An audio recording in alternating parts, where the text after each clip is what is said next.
So would you like to start? Should we? Okay. Hi, everyone. Welcome to 2021 AAPBS webinar series. This is the very first one of 4 series, and there are a number of participants that are not a member of us. So while others are walking, let me briefly introduce who we are before the session goes.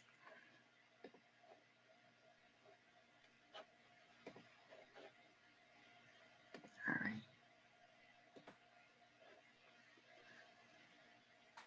Who we are. Established in 2004, we provide leadership and representation to advance the quality of business and management education in the region, Asia Pacific, through the collaborations in research and teaching and working in partnership in joint courses, classes, exchange of faculty and students, you name it, to improve business school standards and quality in the region. We have 139 members at this moment. Among them, 119 are in the region and 16 are beyond the region. We have members in Europe, from Latin America, in Middle East, all throughout the world. And we have 3 affiliates members. They're friends like GMAC, EFMD, AACSB, and we also do have corporate members. And what we aim to be is the information central platform for the Asia Pacific related issues.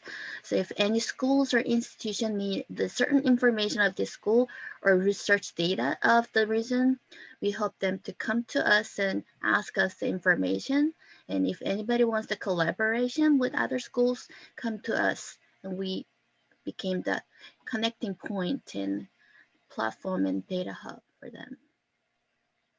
We provide 2 conferences every year, which is academic conference in the spring, an annual meeting in the at the end of the year. We do have action learning projects. It's a multi-campus collaboration courses, and we do have dance program, case workshop, and we produce case journals every year, and we have field trip in business and Asia programs as well. And our upcoming conference is in November in Chiang Mai University. We hoped and we aim to have it an offline conference, but it seems almost likely online. We hope to see all of you here today joining us in November. And we all know the importance of the developing critical interpersonal skills and soft skills. And let's discuss the challenges and benefits of it and find out the best practice and solutions available out there. So let me introduce you. The Alima Jemiansren, who is Director of Asia Pacific Operations at Peregrine Global Services. Alima? Hi, thank you. Thank you, Kayla. And do you see my presentation slides? Wonderful. First, welcome everyone to our summer webinar series in collaboration with Association of Asia Pacific Business Schools. And I'd like to thank you for taking time out of your busy lives and coming to participate in today's workshop. So as Kayla kindly introduced me, I'm Director of Asia Pacific Operations with Peregrine Global, and I'm based out of our Tokyo office. Peregrine Global Services is a global academic higher education support organization with a mission of developing values-based leaders and impacting the quality of education around the world. So please feel free to visit our website and learn more about us. And I am absolutely thrilled to be offering this seminar to you with Kayla in collaboration with the AAPBS to help provide you, the member institutions, and those who are coming to get to know AAPBS today with resources and services to enhance quality and quality assurance in your business schools. So I do plan to hold a somewhat of an interactive webinar. When we have more time, it's a lot more participatory and experiential for you, but there are multiple ways today for you to participate in this session. Please answer my poll questions when they are presented to you. If you have any questions, please feel free to type them in the chat box, and Kayla kindly agreed to monitor the chat box questions coming in, or ask them at the end of the webinar. So we do plan to leave hopefully a good 10 to 15 minutes for your questions at the end of the session. And then if you did not get a chance to ask your question, or did not get a chance to answer your question, you can always reach back to either Kayla or myself via email. This presentation is going to be recorded, so we'd be happy to share with you the link to the video recording of the webinar. So as Kayla kindly introduced, we want to learn in today's presentation, what are the challenges and the benefits in the words of the experts, right? And then what are some of the solutions and best practices to developing and maintaining workplace readiness skills and competencies? We will conclude this session by examining how to assess outcomes, set goals, and demonstrate the attainment of professional competencies in our learners and graduates. So let's dive into it, right? What do we mean by professional skills? Professional skills are a combination of people skills, social skills, communication skills, and character or personality traits that enable you to navigate your environment and work well with others. These professional skills are career competencies that often are not taught or acquired as part of a student's academic coursework, right? Many professional skills are characteristics of servant leadership, including listening, empathy, awareness, persuasion, stewardship, and building community. Now, these have been shown to be highly effective in fostering the development and well-being of colleagues and achieving long-term organizational goals. So we often talk about skill sets, right, which include several skills that one might need to possess. Here are some examples of the classic term: soft skills and then hard skills. We know that most jobs require a combination of or hybrid skills, for example, customer service. These terms are not always the most appropriate and may best be referred to as transferable skills. As we know, different skill sets are necessary for different professions. So then what do leaders say, right? There was a survey of Fortune 500 CEOs that revealed that 75% of the person's long-term success depends on their interpersonal skills, and only 25% on technical knowledge. So people are hired because they tend to fit in with the culture and way an organization wants to work together. Most interviews today focus on professional skills, right? Rather than spending time asking detailed questions about technical skills. Now, the basic technical skills shown on a resume often get you the interview, but it is who you are as a person that determines your success in a given organization. So in the past, workers were hired and promoted based primarily on their technical or functional skills. Organizations are now placing greater emphasis on less tangible qualities such as good communication skills, teamwork, a positive attitude, and leadership.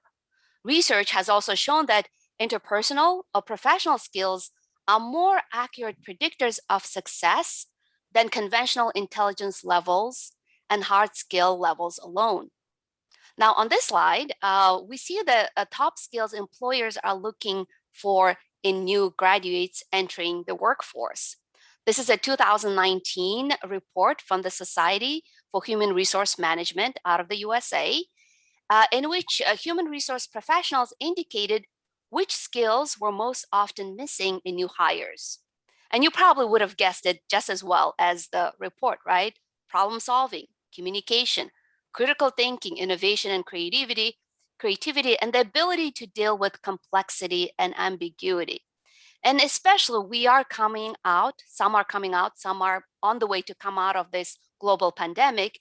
And we learned that ability to, come up with the solutions and be adjustable and be flexible and be able to face these complex and ambiguous and unknown challenges is quite important, not only for our learners to acquire those skills, but also in our faculty and our team members as well. So interpersonal competencies, we all agree, have an effect on workplace culture and sustainability. And there's also a 2019 study published in the International Journal of Business Communication that the findings show leaders who use communication to foster psychological connections between supervisors and subordinates promote more positive intrinsic work dispositions among employees. So including higher motivation, lower burnout, and higher job satisfaction. So there's a National Association of Colleges and Employers, and this is an organization that forms a bridge between higher education institutions and human resource professionals. It is also based out of the US.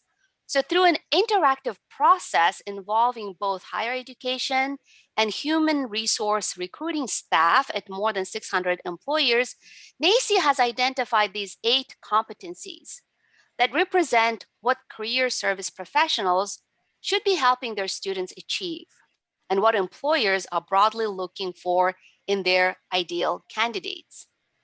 Now, Peregrine offers leading edge learning modules that cover a broad range of topics, which under the following categories that I'll list out shortly, which can be resources for higher education to further develop their students' professional skills.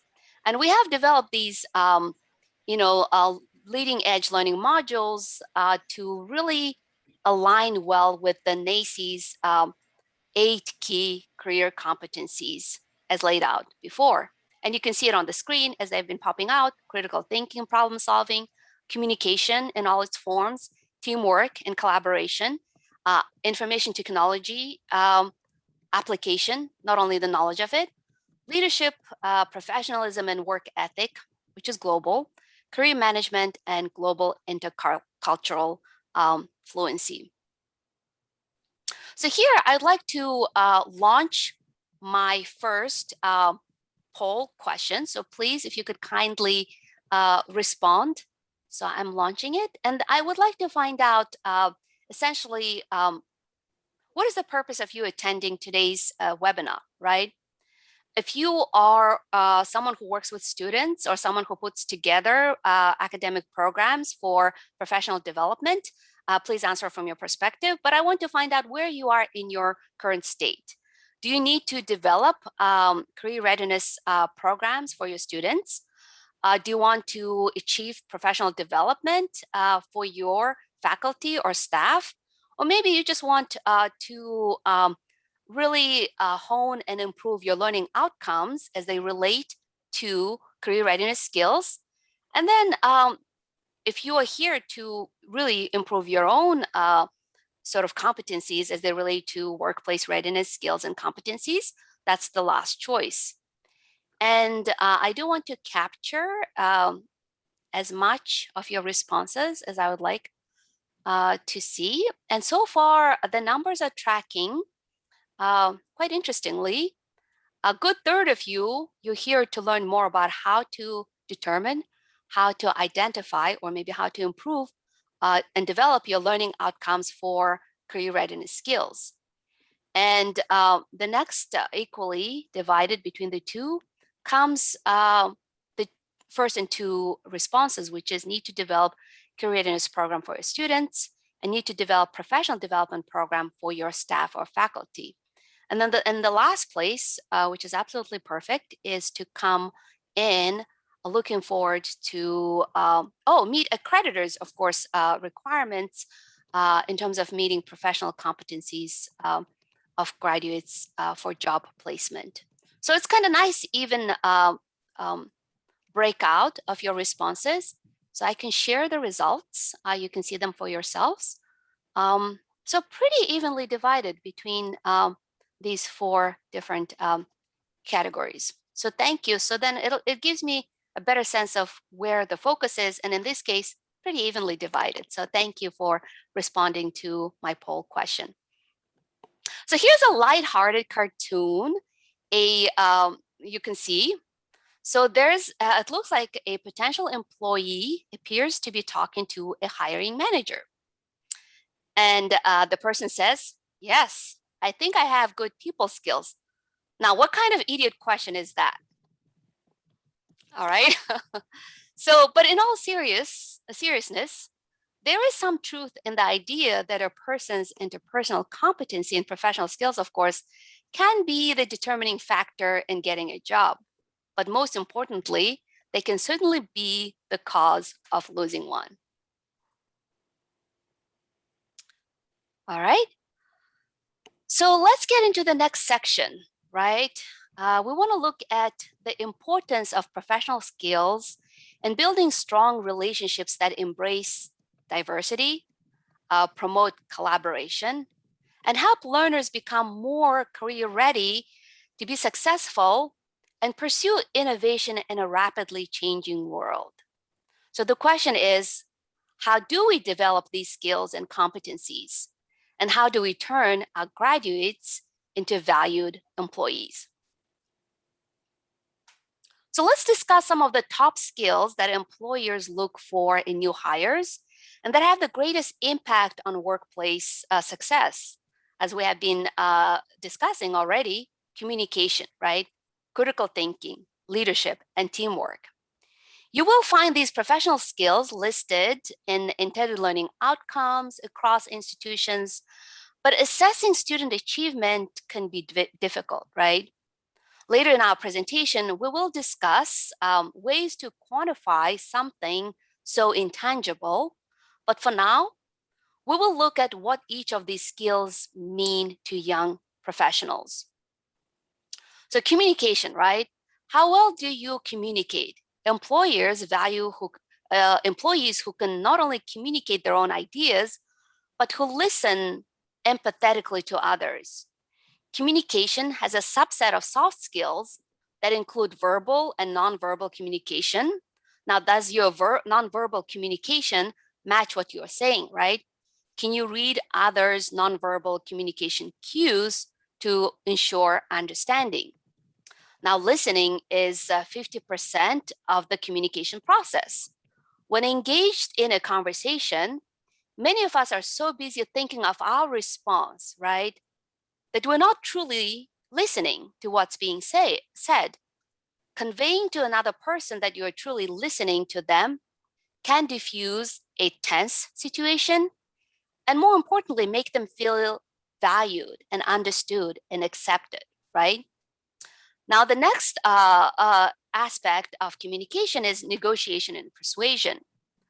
With the pace of change in the world, today, the ability to communicate a change, vision, or a new direction and get people on board with that new vision or direction is vital in today's workplaces. Again, we have lived through global pandemic, and more than ever, we have experienced the importance of an ability to be flexible, right? To be able to persuade, to really negotiate and become, understanding.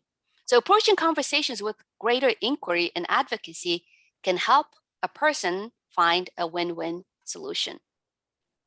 So now, of course, presentation skills and writing skills, again, more important than ever, especially in our Zoom meetings, right? I know some of us are Zoomed out and, there are many options for you to participate in online webinars and seminars. So it becomes even more vital to be clear, concise, simple, but also to the point to deliver value in our communication. And these may seem like more hard skills, but using your ability to read your audience and incorporate emotional intelligence into your presentation and business correspondence will increase respect and strengthen relationship building. Speaking of which, I do need to check on my audience and make sure if anyone has any questions or if there are any questions that came through the chat. Kayla, do we have any questions yet or are we good? Not we good now. Okay, thank you. Thank you. So again, Feel free to type your questions in if you need clarification, if you need more information, if you have any questions, and I do want to keep it more interactive. So the next is, of course, critical thinking.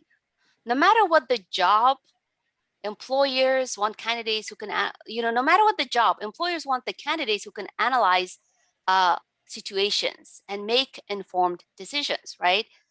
Now, critical thinking and the people who have critical thinking abilities use it to be more adaptable, more creative, and innovative.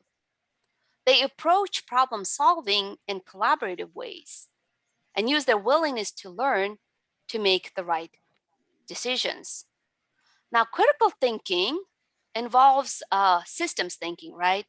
Looking at the entire system that is producing the observed outcome and not jumping to conclusions or solutions before having full set of facts. Critical thinking depends on communication and gathering data and input from multiple resources to analyze root causes of problems becomes even more vital.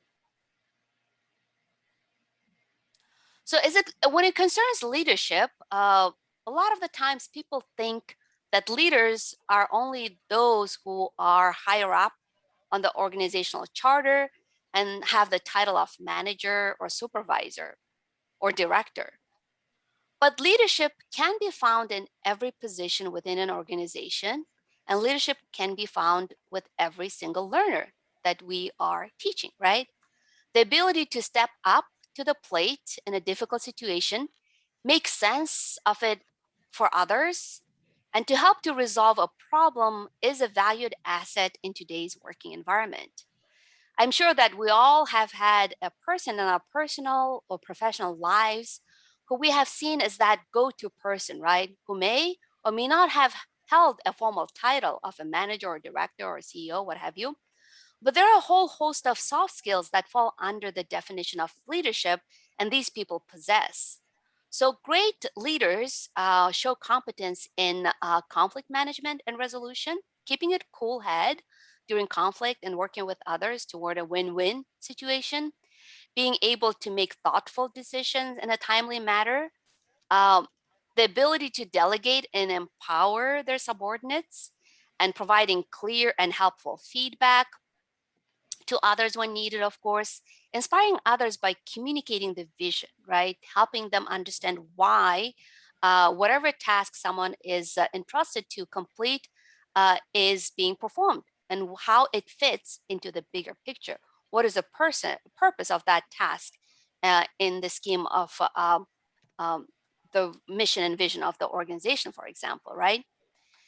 And then, the ability to manage effective meetings, mentoring, the desire and ability to mentor others, to help others to grow personally and within the organization, which I think the mentorship is a really big part of working with the millennials.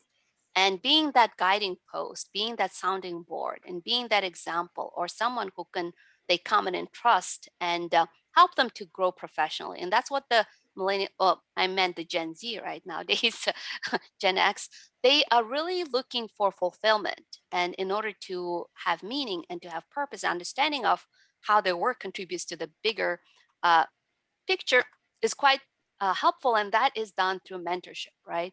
So project management is something that everyone is um, in need of learning and managing not only different teams, but managing your relationships with the team members to work together and meet deadlines is more important than ever today. So we think of supervision, something that you do is because of supervisor, director, or because of your title. But you in your own spheres, I'm sure everyone is a supervisor on in some form for a project, for a group, and so forth. So supervision does not mean micromanaging, right? Understanding that different people and different situations require a leader to be flexible in their leadership and approach is a good step to becoming a good leader. So I know I'm spending a little bit of time going through all these concepts, which I'm sure you're very familiar with, But the next I wanted to touch upon teamwork, right? Whether an employee participates in a lot of team projects or simply attends a few departmental meetings, they do need to be able to work effectively with the people around them. And this includes being able to work with others even when they do not see always eye to eye. And skills related to teamwork include the ability to accept feedback and not take it personally, and take it as an opportunity for growth, ability to collaborate with others, most importantly, keeping the mission and the purpose of the task or the project, and also, recognize and appreciate diversity in a team. When you have diversity of thought, diversity of experience, diversity of age, diversity of gender, you do get results that are more effective. And, I truly believe in diversity, and so does our organization. And then it's also important to learn how to regulate your emotions and read the emotions of others in order to build relationships that will generate productivity in your team. So there's more and more discussions, and I'm sure you've read and you are faced, or maybe you're even implementing in your classrooms, emotional intelligence. And there is something to it that we can all incorporate into our everyday work and life. So in short, professional skills and soft skills can be best developed through experiential learning, where the learner takes an active role by taking a concept, an idea, or a technique and putting it into practice. Now, learning from failures and building upon successes is the best way to grow professionally and build these professional skills. So here, I'd like to launch my second poll. And all right, so poll number 2. And here I wanted to find out your thoughts on which of the following skills do you feel you need to develop or improve most in your learners. And I know most of AAPBS membership includes graduate programs. So you are dealing with the, experienced learners who are on the way to go on to supervisory roles and lead organizations down the road. So what are the skills? I know these are the ones we have been talking, and I'm sure you read and I'm sure you practice in your own teaching and communications with your students. So first is communication, of course, critical thinking and leadership and teamwork. So in terms of, I see the results coming in, and rightly so, critical thinking is by far ahead of the other 3 skills. And as we've discussed, especially during the last year, it has shown time after time that you do need to have an ability to think on your feet, to become innovative and thinkers outside of the box. So let me, thank you. I got 80% of the votes in, almost. So thank you for responding very quickly. And I'd like to share the results. So 40% of you say, no question, critical thinking is the number 1 skill you want to develop or improve or sustain in your learners. Next comes in teamwork. And especially with the MBA students, graduate students, they are offered opportunities, perhaps more so maybe outside of the classroom, but also in the classroom to really hone in their abilities to work together collaboratively. The next is communication. And then the last that comes in, I see leadership. So thank you for responding to this poll question. Then you're so right that critical thinking is vital, right? But how do you develop critical thinking in our learners, right? And then, so here are some of the examples of activities that are excellent at building those skills. And you can do that by involving your learners in group projects. There are some competition for grants, writing grant proposal, and so forth, that we have wealth of experience. There are some conflict resolution role-playing opportunities you offer to your learners. And then peer feedback. I cannot stress enough how important it is to learn to not only provide feedback, but also to receive feedback, also use the feedback for your next developmental purpose. So it's not just the feedback for the sake of feedback. And when I was talking to some of the deans of business schools in the Asia Pacific region, one of my colleagues, he wanted to incorporate this soft skills tool that I'll show you very shortly, because he wanted his MBA students to learn how to give feedback, right? A true, honest, and constructive and valuable feedback. So I'll talk about value skills shortly. And some of the other ways is simulations and internships. And I think internships are a valuable way to put into practice the learning that students have acquired. And I think the MBA programs, graduate programs, are really good at collaborating with industry and business leaders to offer really great experience to their students as far as internships are concerned. So it is a great place to test things out and see how it works for the learners. And at the end of an internship, having, again, a 360-degree evaluation, particularly focused on soft skills, can be a great advantage, not only to the students, but also to your program as well. So by seeing themselves, the learners, through the eyes of the others, they can learn to make adjustments or learn new skills they may not have thought important before. Oh, all right. So here are some additional best practices. There are many great best practices on how schools are becoming innovative and the ways they develop, enhance, and assess these workplace readiness skills. And you can see it from this list that it ranges from various experiential learning opportunities to incorporating small or medium business consulting work into your students' experience. And I do have a dean of a business school who runs an accounting program. And she actually runs a community center with her accounting students to help the community to prepare tax filings. And in the US, tax filing deadline falls on April 15th. And then this gives the students a really great opportunity to not only learn how to interact with potential clients. These are accountants at the end of the day, and they will have their own practices, but also how to really listen, how to understand, and how to cipher through the various needs of community members that have tax filing requirements. And then just on this list, you see, all sorts of different projects, including case studies, including simulation exercises, and even having your graduate students be active in extracurricular activities, be it student government associations or various clubs, could be really valuable in helping them develop soft skills, interpersonal skills.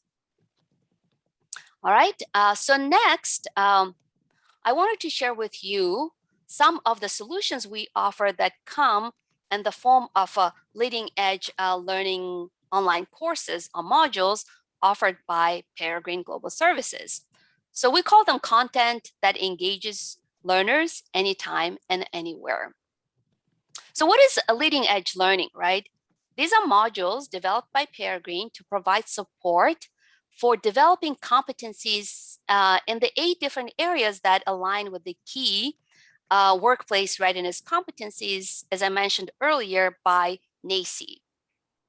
And you can see the list here. I don't need to reiterate them.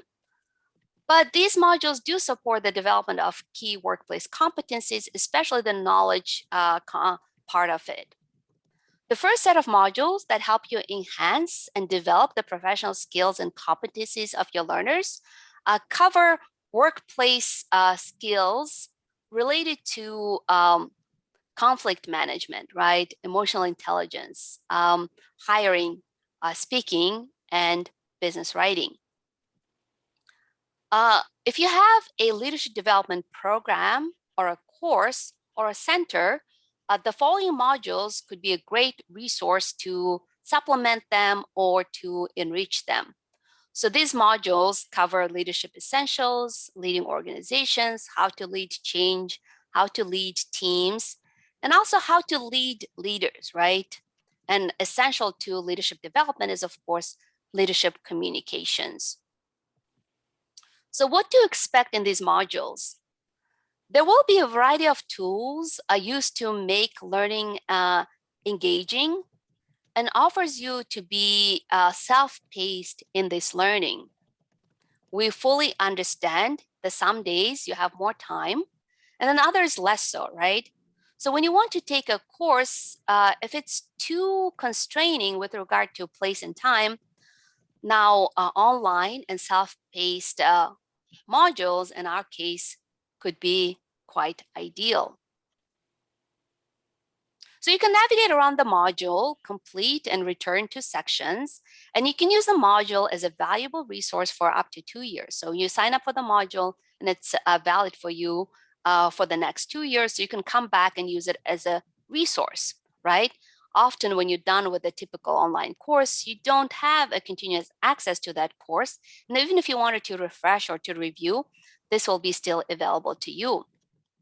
All the modules are organized into logical sections with reviews and quizzes and a variety of activities that help to reinforce the learning process.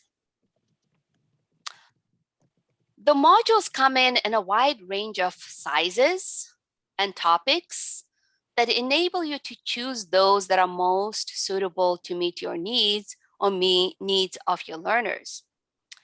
So these are pretty flexible and practical solutions to developing the knowledge and understanding of professional skills and competencies. So if you wanted to incorporate it into your existing course, if you wanted to recommend it to your learners, or if you wanted to offer it as part of your career development center to help your students to become better prepared for job and employment, these are really cool and easy to adopt tools. So next, I'd like to kind of shift to the continuous improvement processes, right? And now that we've discussed the importance of soft skills in the workplace and some ways to develop them, so let's discuss about making soft skills part of your assessment plan.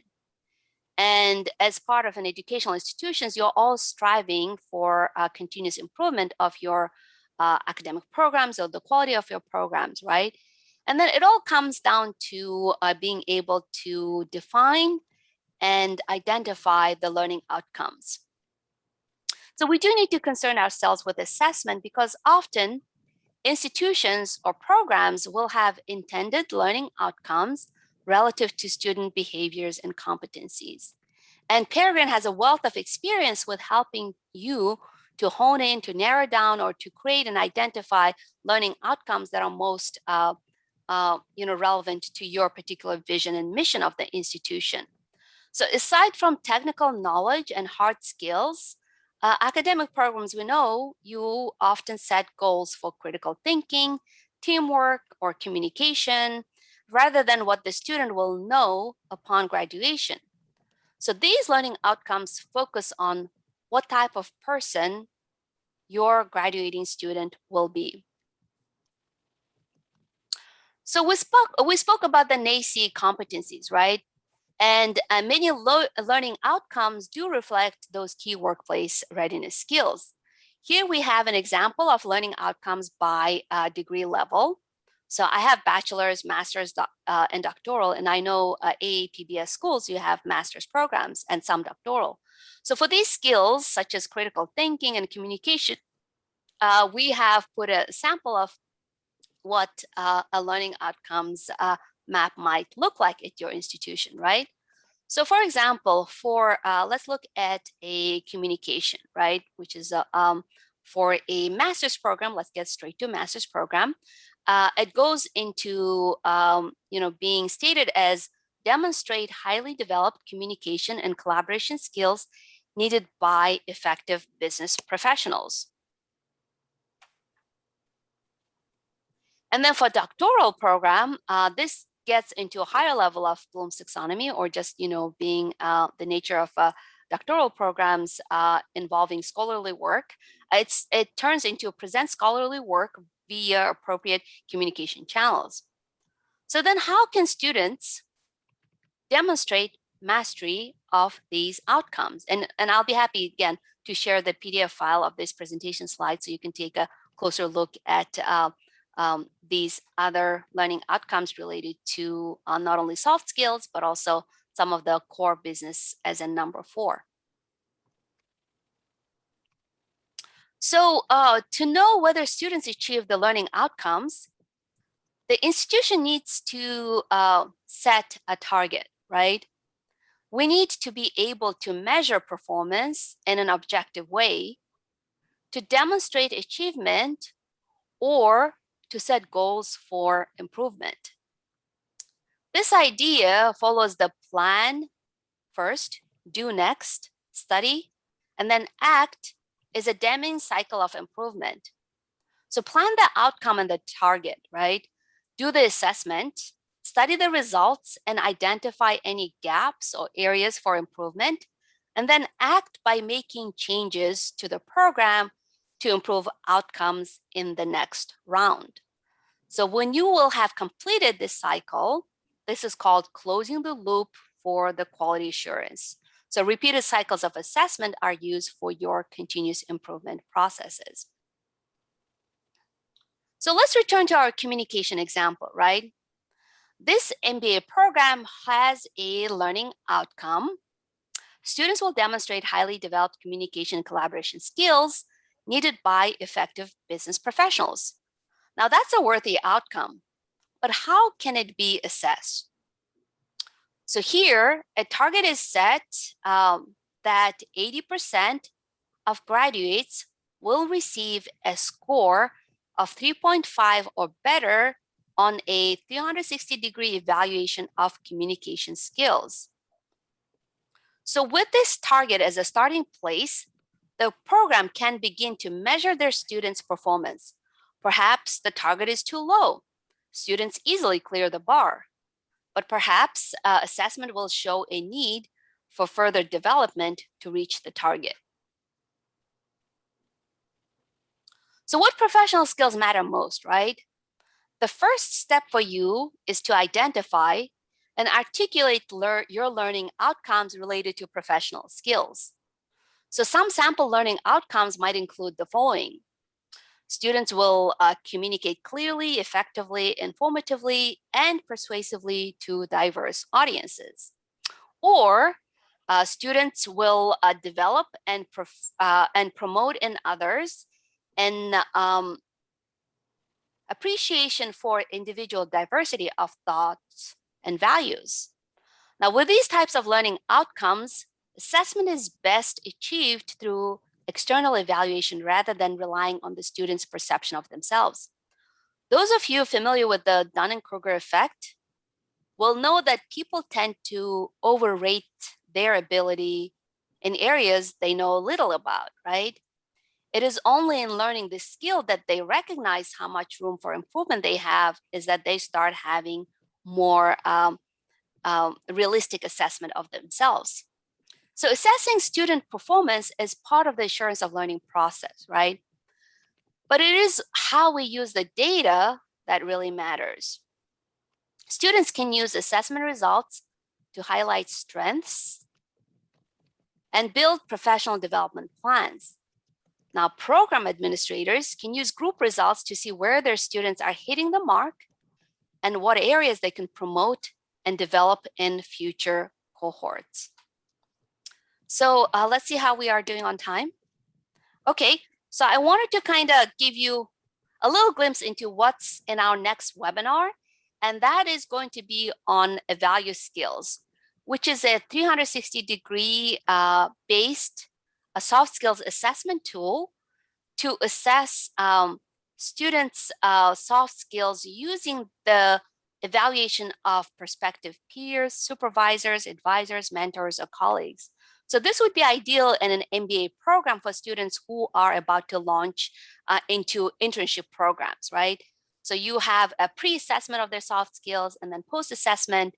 And then students, it's a very easy and objective and accurate way to measure students' skill levels as expressed in their workplace. So with that, I wanted to kind of, because we'll be talking about the evaluate skills next week, let me open the floor for your questions. And we'll go through these really exciting stuff about the value skills in our next session. But today, thank you so much for coming to participate in our webinar. And as a token of our appreciation, we wanted to offer you a free access to our career readiness module. So Kayla and I will be both reaching out to you with a code how to get access to the career readiness module. So with that, thank you so much. And I do have one last poll question I wanted to run, and that is if you could let me know how we can help you in this continuous improvement journey for helping young learners to develop and sustain soft skills, right? Soft skills, yeah, professional career readiness skills. So how can I help you? Do you want access to the career readiness module? Do you want to have a call or maybe a virtual meeting to discuss further our solutions as it relate to developing learners career readiness skills, or perhaps assessment plans? Or if you wanted to receive some more email with our upcoming webinar, seminars, or just information about solutions to higher education challenges as they relate to assessment or professional development and career readiness skills, please do let us know. And thank you so much for responding to this poll question and also spending this hour with us. And with that, wow, I got a near 90% response from you guys. I'm hoping to get to 90. Thank you so much. I'll just end the polling right now. And I see most of you do want access to the career readiness module, and then you want to learn more about the solutions with emails. So thank you so much. Okay, so what other questions that you have? This is my email address. It's my last name, jamiansuran@peregrineglobal.com. And Kayla, what questions do you have, and what questions have been coming through the? We have one question that how do we measure the competencies? It's pretty much that we are going to cover for the webinar 2. How do we evaluate? How do we measure? How do we assess the soft skill sets? So hang on till the next session and you'll get the answers. Yes, thank you for that wonderful segue question to the next webinar.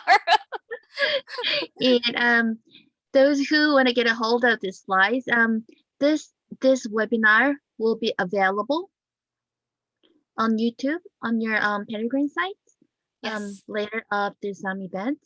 So I'll share the link later on. So watch out for that. And thank you, Lima.